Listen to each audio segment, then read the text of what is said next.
ಎಲ್ಲರಿಗೂ ನಮಸ್ಕಾರ. Welcome to Shri Krishna vlog in Kannada. ಹಾಗೆ ಇವತ್ತಿನ ವ್ಲಾಗ್ ವೀಕ್ಲಿ ವ್ಲಾಗ್ ಆಗಿರುತ್ತೆ. ಸೊ ಎಲ್ಲೂ ವಿಡಿಯೋನ ಸ್ಕಿಪ್ ಮಾಡ್ದೇ ಎಂಡವರೆಗೂ ನೋಡಿ. ಹಾಗೆ ನನ್ನ ಚಾನಲ್ನ ಸಬ್ಸ್ಕ್ರೈಬ್ ಮಾಡಿಕೊಂಡು ಹಾಲ್ ಅಂತ ಓಕೆ ಕೊಟ್ಟರೆ ನನ್ನ ಹತ್ರ ಎಲ್ಲ ವೀಡಿಯೋಗಳ ನೋಟಿಫಿಕೇಶನ್ ನಿಮಗೆ ಬರುತ್ತೆ. ನನಗೆ ತುಂಬ ದಿನಗಳಿಂದ ಕಮೆಂಟಲ್ಲಿ ಕೇಳ್ತಿದ್ದಂಥ ಒಂದು ಪ್ರಶ್ನೆ, ಸೊ ಹಿತ್ತಾಳೆ ಪಾತ್ರೆಗಳು ಮತ್ತು ಸಿಲ್ವರ್ ಪಾತ್ರೆನ ಯಾವ ರೀತಿ ವಾಶ್ ಮಾಡ್ತೀರಾ? ದೇವರಲ್ಲಿ ಇಡುವಂಥ ಹಿತ್ತಾಳೆ ಪಾತ್ರೆಗಳನ್ನೆಲ್ಲ ನಾನು ಗುರುವಾರನೇ ವಾಶ್ ಮಾಡಿಟ್ಕೊಳ್ತೀನಿ. ಶುಕ್ರವಾರ ಪೂಜೆ ಇರೋದ್ರಿಂದ ಗುರುವಾರ ವಾಶ್ ಮಾಡಿಡ್ತೀನಿ. ಸೊ ವಾಶ್ ಮಾಡಬೇಕಾದ್ರೆ ಹುಣಸೆ ಎಣ್ಣೆ ಹಾಕಿ ವಾಶ್ ಮಾಡ್ತೀನಿ. ಹುಣಸೆಹಣ್ಣೆಲ್ಲ ಎಲ್ಲ ಪಾತ್ರೆಗೂ ಹಚ್ಚಿ ಆಮೇಲೆ ನಾನು ಸಬೀನಾ ಪೌಡ್ರಿಂದ ವಾಶ್ ಮಾಡ್ಕೊಳ್ತೀನಿ. ಸೊ ನೀರಲ್ಲಿ ವಾಶ್ ಮಾಡಿದ ಮೇಲೆ ಒಂದು ಡ್ರೈ ಟವಲ್ ತಗೊಂಡು ಪಾತ್ರೆ ಎಲ್ಲ ಒರೆಸಿ ಇಟ್ಬಿಡ್ತೀನಿ. ಒಂದು ವಾರದವರೆಗೂ ಚೆನ್ನಾಗಿರುತ್ತೆ, ಕಪ್ಪು ಕಜ್ಜಿ ಏನು ಬರಲ್ಲ, ತುಂಬ ಚೆನ್ನಾಗಿರುತ್ತೆ ಪಾತ್ರೆಗಳು ನೋಡೋಕ್ಕೂ. ಸೊ ನಾನು ಈ ಹಿತ್ತಾಳೆ ಪಾತ್ರೆಗಳನ್ನ ವಾಶ್ ಮಾಡೋಕ್ಕೆ ಯಾವುದೇ ರೀತಿ ಪೌಡ್ರನ್ನ ನಾನು ಯೂಸ್ ಮಾಡಲ್ಲ. ಅಂದರೆ ಪೀತಾಂಬರಿ ಪೌಡ್ರ್ ಅಂತ ಎಲ್ಲ ಬರುತ್ತಲ್ವ, ಸೊ ಆ ಥರದ ಪೌಡ್ರ್ಗಳನ್ನ ಯೂಸ್ ಮಾಡಲ್ಲ. ಹುಣಸೆ ಹಣ್ಣು ಹಚ್ಚಿಟ್ಟು ಅದಾದಮೇಲೆ ಸಬೀನಾ ಪೌಡ್ರಿಂದ ವಾಶ್ ಮಾಡ್ಕೊಳ್ತೀನಿ. ಸಿಲ್ವರ್ ಪಾತ್ರೆನೂ ಅಷ್ಟೇ ಸಬೀನಾ ಪೌಡ್ರಿಂದ ವಾಶ್ ಮಾಡ್ತೀನಿ. ಸ್ವಲ್ಪ ಡಿಸೈನ್ ಆಗಿರುತ್ತಲ್ವ ದೀಪಗಳು ಮತ್ತು ಚೊಂಬಲೆಲ್ಲ ಸ್ವಲ್ಪ ಡಿಸೈನ್ ಆಗಿರುವಂಥ ಪಾತ್ರೆಗಳನ್ನ ನಾನು ಒಂದು ಟೂತ್ ಬ್ರಷ್ನ ಇಟ್ಕೊಂಡಿದ್ದೀನಿ, ಅದರಲ್ಲಿ ಕ್ಲೀನ್ ಮಾಡ್ಕೊಳ್ತೀನಿ. ಸಿಲ್ವರ್ ಪಾತ್ರೆ ಆದ್ರೂ ಅಷ್ಟೇ, ಹಿತ್ತಾಳೆ ಪಾತ್ರೆಗಳಾದ್ರೂ ಅಷ್ಟೇ. ಆದಷ್ಟು ನಾನು ಹಿತ್ತಾಳೆ ಪಾತ್ರೆಗಳನ್ನ ತಗೋಬೇಕಾದ್ರೆ ಸ್ವಲ್ಪ ಡಿಸೈನ್ ಇಲ್ದೇ ಇರೋ ಅಂಥದ್ದನ್ನ ತಗೊಳ್ತೀನಿ. ಪ್ಲೈನ್ ಆಗಿರೋದಾದರೆ ನೀಟಾಗಿ ಕೈಯಲ್ಲೇ ಉಜ್ಜಿ ತೊಳಿಬೋದು. ಸ್ವಲ್ಪ ಡಿಸೈನ್ ಆದರೆ ಅದರೊಳಗಡೆ ಎಲ್ಲ ಕರೆ ಕೂತ್ಕೊಂಡಂಗಾದರೆ ಅಷ್ಟು ನೀಟಾಗಿ ನೋಡೋಕ್ಕೂ ಚೆನ್ನಾಗಿ ಕಾಣಿಸ್ತಿರಲ್ಲ. ಸೊ ಹಾಗಾಗಿ ನಾನು ಸ್ವಲ್ಪ ಪ್ಲೈನ್ ಆಗಿರೋದನ್ನೇ ಜಾಸ್ತಿ ಚೂಸ್ ಮಾಡಿ. ಹಾಗೆ ಪ್ಲೈನ್ ದೀಪಗಳಾದರೆ ಪರವಾಗಿಲ್ಲ. ಈ ರೀತಿ ಕಾಮಾಕ್ಷಿ ದೀಪಗಳನ್ನೆಲ್ಲ ವಾಶ್ ಮಾಡಬೇಕಾದ್ರೆ ಒಂದು ಬ್ರಷ್ ಇದ್ದರೆ ಅನುಕೂಲ ಆಗುತ್ತೆ, ನೀಟಾಗಿ ಗಲೀಜೆಲ್ಲ ಹೋಗುತ್ತೆ. ದೀಪ ಹಚ್ಚಬೇಕಾದ್ರೆ ಆ ಕಪ್ಪು ಎಣ್ಣೆ ಇದೆಲ್ಲ ಏನಿರುತ್ತೆ, ಸೊ ಅದನ್ನೆಲ್ಲ ಬ್ರಷಲ್ಲಿ ವಾಶ್ ಮಾಡಬೇಕಾದ್ರೆ ತುಂಬ ಚೆನ್ನಾಗಿ ಹೋಗುತ್ತೆ. ತಿರ್ಗಾ ಸೋಪ್ ಹಾಕಿ ತೊಳಿಬೇಕು ಅನ್ನೋದೇನಿರಲ್ಲ, ಸಬೀನಾ ಪೌಡ್ರ್ ಹಾಕಿ ವಾಶ್ ಮಾಡಿದ್ರೇ ಸಾಕು, ತುಂಬ ಚೆನ್ನಾಗಿರುತ್ತೆ.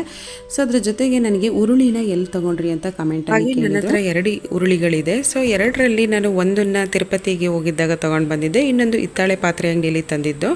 ಹಾಗೆ ಒಂದು ಉರುಳಿಗೆ ನಾನು 1,500 ಕೊಟ್ಟಿದ್ದು. ಸೊ ಅದಕ್ಕೆ 3,000 ಹೇಳಿದ್ರು. ಸೈಜ್ ನಾವು ಯಾವ ರೀತಿ ತಗೊಳ್ತೀವಿ ಅದರ ಮೇಲೆ ರೇಟು ಡಿಪೆಂಡ್ ಆಗುತ್ತೆ. ನಾನು ಶುಕ್ರವಾರ ಪೂಜೆ ಎಲ್ಲ ಮುಗಿಸಿ ಊರಲ್ಲಿ ಜಾತ್ರೆ ನಡೀತಿತ್ತು, ನಾವಿರುವಂಥ ಊರಲ್ಲಿ ಜಾತ್ರೆ ನಡೀತಿತ್ತು. ತುಂಬ ಅದ್ಭುತವಾಗಿ ಈ ಜಾತ್ರೆನ ಮಾಡ್ತಾರೆ. ಸೊ ಇದನ್ನು ಮಾಂಗಣಿ ತಿರುವಿಳ ಅಂತ ಹೇಳ್ತಾರೆ. ಹಾಗೆ ಇಲ್ಲಿ ಡೋಲ್ ಬಡಿತಿದ್ದು ತುಂಬಾ ಚೆನ್ನಾಗಿತ್ತು.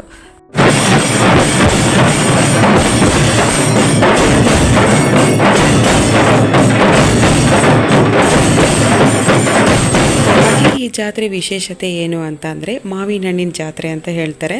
ಹಾಗೆ ತಮಿಳಲ್ಲಿ ಇದನ್ನು ಮಾಂಗಣಿ ತಿರುವಿಳ ಅಂತ ಹೇಳ್ತಾರೆ.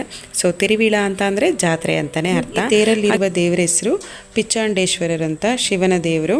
ಅದ್ರ ಜೊತೆಗೆ ಅಮ್ಮಯ್ಯರ ದೇವರು ಕೂಡ ಇದ್ದಾರೆ. ತುಂಬ ವಿಶೇಷತೆ ಈ ಜಾತ್ರೆ ಬಗ್ಗೆ. ತೇರಲ್ಲಿರುವ ಉತ್ಸವ ಮೂರ್ತಿಗೆ ಅರ್ಚನೆ ಮಾಡಿಸ್ಕೊಳ್ತಾ ಇದ್ರು. ಸೊ ಈ ತೇರನ್ನ ಎಳ್ಕೊಂಡು ಹೋದ್ಮೇಲೆ ಮಾವಿನ ಹಣ್ಣ ಎಸಿತಾರೆ. ಬೇಡ್ಕೊಂಡು ಇರೋವಂಥವ್ರು ಎಸಿತಾರೆ, ಇಲ್ಲ ಅಂತಂದರೆ ಅಲ್ಲೇ ಮಾವಿನ ಹಣ್ಣು ಕೂಡ ಮಾರ್ತಾ ಇರ್ತಾರೆ. ಸೊ 1-2-3 kg ಮಾವಿನ ಹಣ್ಣು ತಗೊಂಡು ಕೂಡ ಈ ರೀತಿ ಹಾಕ್ಬೋದು. ಆ ಮಾವಿನ ಹಣ್ಣೆಲ್ಲ ಅಲ್ಲಿ ಕ್ಯಾಚ್ ಹಿಡಿತಿದ್ದಾರೆ ನೋಡ್ಬೋದು. ಸೊ ಇದ್ರ ವಿಶೇಷತೆ ಏನು ಅಂತ, ಈ ಫುಲ್ಲಾಗಿ ಕತೆ ಏನು ಅಂತ ತಿಳಿಬೇಕು ಅಂದರೆ ನನಗೆ ಕಮೆಂಟಲ್ಲಿ ತಿಳಿಸಿ. ತುಂಬಾ ಅದ್ಭುತವಾಗಿದೆ ಇದು ಕತೆ.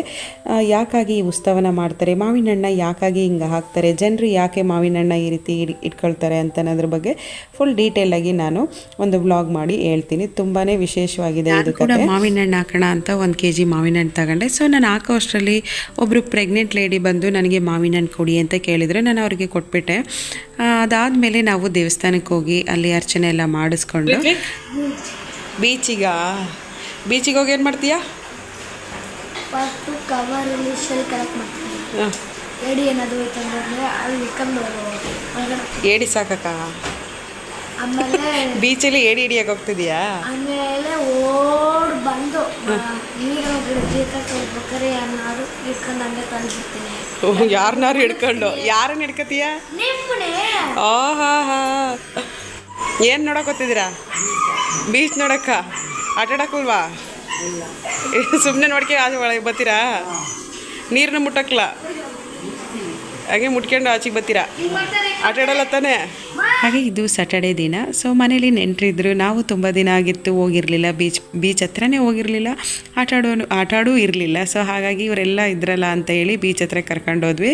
ನನ್ನ ಮತ್ತೆ ಕೇಳ್ತಿದ್ದೆ, ನೀವು ನೀರೊಳಗೆ ಇಳಿಯಲ್ವಾ, ನೀರಲ್ಲಿ ಆಟಾಡಲ್ವಾ ಅಂತ. ಅವರು ಮನೇಲಿ ಹೋಗ್ಬೇಕಾದ್ರೆ, ಮನೆಯಿಂದ ಹೊರಡಬೇಕಾದ್ರೆ ಹೇಳಿರ್ತಾರೆ ನೀರಲ್ಲಿ ಇಳಿಯಲ್ಲ ಅಂತೇಳಿ. ಅಲ್ಲಿಗೆ ಹೋದ್ಮೇಲೆ ಚೆನ್ನಾಗಿ ಆಟ ಆಡ್ತಾರೆ. ಸೊ ಅವ್ರಿಗೆ ಸ್ವಲ್ಪ ಹುಷಾರಿರಲಿಲ್ಲ, ಹಾಗಾಗಿ ಸುಮ್ಮನೆ ಮಾತಾಡಿಸ್ತಿದ್ದೆ ಅಷ್ಟೇ. ಹಾಗೆ ಬಿಸಿಲು ಜಾಸ್ತಿ ಇರೋದ್ರಿಂದ ನೀರು ಎಷ್ಟು ಕುಡಿದ್ರೂ ದಾಹ ಆಗ್ತಾನೆ ಇರುತ್ತೆ. ಜೊತೆಗೆ ಮುಖ ಎಲ್ಲ ತೊಳಿಬೇಕು. ಆಟ ಆಡಿ ಬಂದಮೇಲೆ ಸ್ವಲ್ಪ ಮುಖ ಎಲ್ಲ ಉರಿ ಈ ಥರ ಇರುತ್ತೆ. ಹಾಗಾಗಿ ಇಷ್ಟೊಂದು ಬಾಟ್ಲಲ್ಲಿ ನೀರು ಇಟ್ಕೊಂಡು ಸ್ವಲ್ಪ ಸ್ನ್ಯಾಕ್ಸ್ ಎಲ್ಲ ತೊಗೊಂಡು ಹೊರಟ್ವಿ.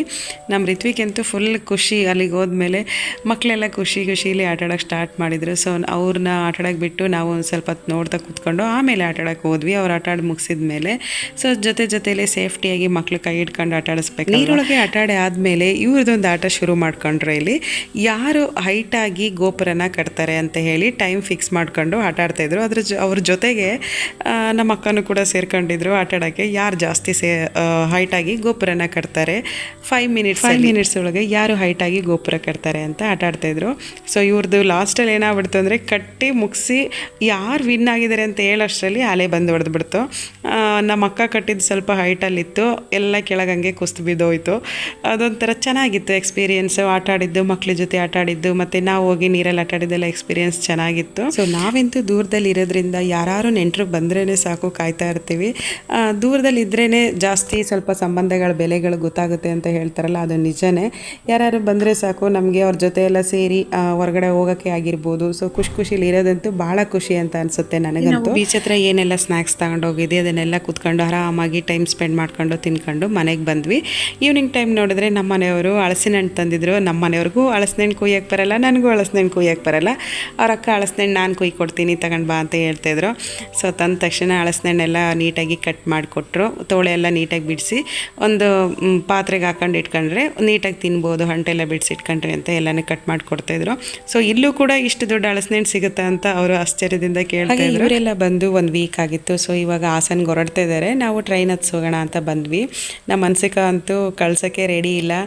ಹಾಗೆ ರಿತ್ವಿಕ್ ಕೂಡ ಯಾರಾದರೂ ನೆಂಟರು ಬಂದರೆ ಸಾಕು ಇನ್ನೂ ಒಂದು ಸ್ವಲ್ಪ ದಿನ ಇರಿ ಅಂತ ಕೇಳ್ತಿರ್ತಾರೆ. ಮುಂಚೆ ಚಿಕ್ಕ ಮಕ್ಕಳಾಗಿದ್ದಾಗ ಹೊರಗಡೆ ಹೋಗಿ ಬರೋ ರೀತಿಲಿ ಬಾಯ್ ಅಂತ ಹೇಳೋರು ಅಷ್ಟೇ. ಆ ಥರದೊಂದು ಫೀಲಿಂಗೇ ಅಂತ ಅನ್ನಿಸ್ತಿರ್ಲಿಲ್ಲ. ಇವಾಗ ದೊಡ್ಡವರಾದಮೇಲೆ ಸೊ ಊರಿಂದ ಯಾರು ಬಂದರು ಅಂದರೆ ಸಾಕು ಕಳ್ಸೋಕ್ಕೆ ಸ್ವಲ್ಪ ಹಿಂದೆ ಮುಂದೆ ನೋಡ್ತಾರೆ. ಇಷ್ಟು ಬೇಗ ಹೋಗ್ಬೇಡಿ ಅಂತ ಇರ್ತಾರೆ. ಸೊ ಸ್ವಲ್ಪ ಬೇಜಾರಂತ ಅನ್ನಿಸ್ತಾ ಇರುತ್ತೆ. ಹಾಗೆ ಟ್ರೈನ್ ಕೂಡ ಬಂತು. ಟ್ರೈನಿಗೆ ಹತ್ಸೋಣ ಅಂತ ಹೋದರೆ ಅನ್ಸಿಕ ಕೆಳಗಡೆ ಇಳಿಯೋ ಮನಸ್ಸೇ ಮಾಡೋಂಗಿಲ್ಲ, ಅಷ್ಟೊಂದು ಬೇಜಾರ ಮಾಡ್ಕೊಂಡಿದ್ಲು. ಹಾಗೆ ಈ ವ್ಲಾಗ್ನ ಎಂಡ್ ಮಾಡ್ತಾ ಇದ್ದೀನಿ. ನಿಮಗೆ ಈ ವ್ಲಾಗ್ ಸ್ವಲ್ಪನಾದರೂ ಇಷ್ಟ ಇದ್ದರೆ ನನ್ನ ಚಾನಲ್ನ ಸಬ್ಸ್ಕ್ರೈಬ್ ಮಾಡ್ಕೊಳ್ಳಿ. ಹಾಲಂತ ಓಕೆ ಕೊಟ್ಟರೆ ನಾನು ಹಾಕೋ ಎಲ್ಲ ವೀಡಿಯೋಗಳ ನೋಟಿಫಿಕೇಷನ್ ನಿಮಗೆ ಬರುತ್ತೆ.